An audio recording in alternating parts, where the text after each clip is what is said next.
Okay,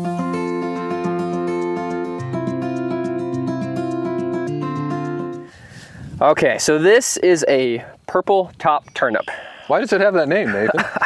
Yes, the namers of this product were very clever in their creation. This is probably one of the most common cover crops. You know, if you talk about rye and oats, turnips and radishes are right there after it. This is a plant that we can position in a lot of different ways.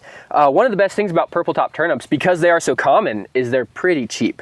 So this is a low cost seed. It has a lot of good uses. You know, we can put it in grazing mixes. We put them in corn interseed mixes.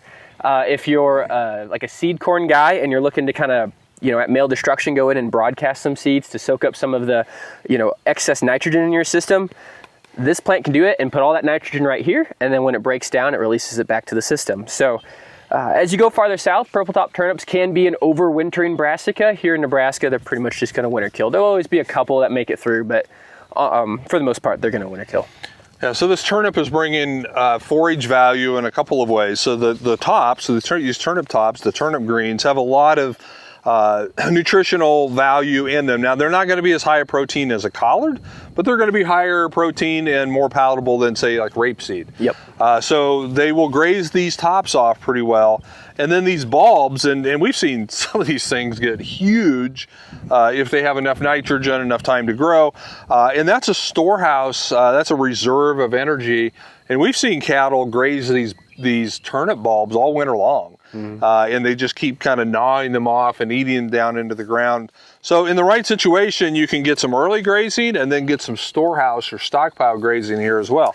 Now, just one concern, sometimes people have concerns, usually when you get a turnip about this size, if an animal were to just eat this entire thing, it could get lodged in the throat, especially in smaller calves, feeder calves, or something like that. And there have been issues with, you know, losing cattle because of that.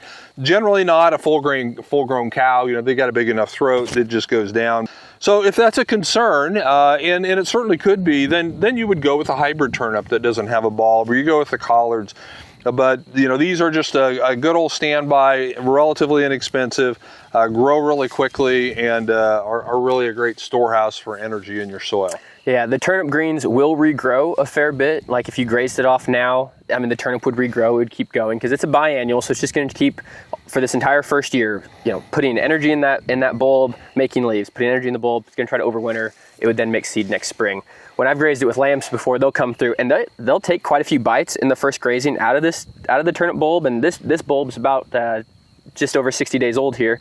And then surprisingly, the turnip can still regrow, even with quite a few bites taken out of it. It's still able to just keep growing. So there's definitely more productive, you know, maybe safer options with other brassicas, but it's a pretty cheap option sometimes, and so it has a lot of uses.